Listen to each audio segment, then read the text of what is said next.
बाबा कोना बाबा कोना का दुनिया आहा बनलियो विधना लिख पठलियो ना। बाबा कोना का दुनिया आहा बनलियो विधना लिख पठलियो ना।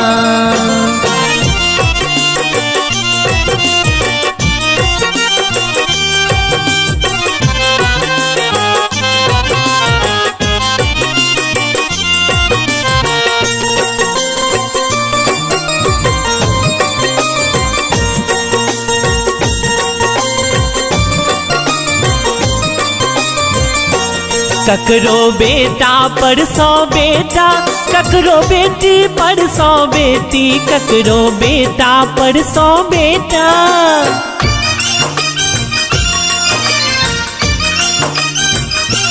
ककरो बेटा पर 100 बेटा, ककरो बेटी पर 100 बेटी, ककरो जीवन भर के, ककरो जीवन भर के पाझिन बन लियो विधना लिख पठलियो ना। बाबा कोना का दुनिया आहा बनलियो विधना लिख पठलियो ना।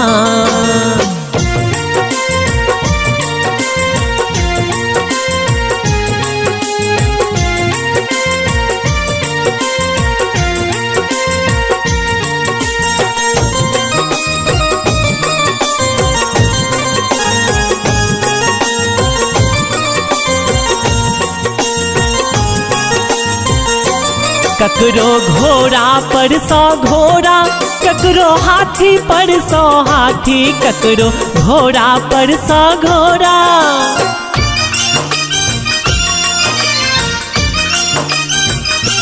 ककरो घोड़ा पर 100 घोड़ा, ककरो हाथी पर 100 हाथी, ककरो जीवन भर के, ककरो जीवन भर के दरिद्र बन लियो विधना लिख पठलियो ना।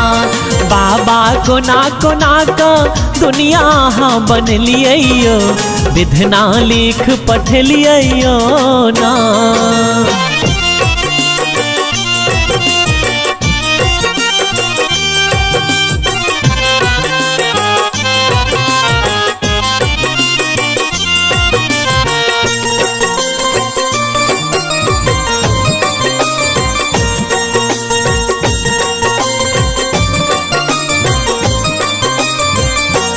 ककरो कोठी पर 100 कोठी, ककरो महल अटारी, ककरो कोठी पर 100 कोठी।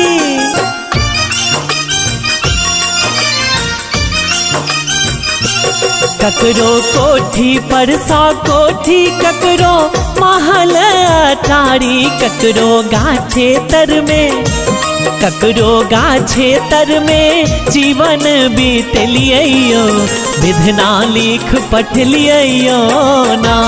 बाबा कोना का दुनिया हाँ बनलियो विधना लिख पठलियो ना। बाबा कोना का दुनिया हाँ बनलियो विधना लिख पठलियो ना।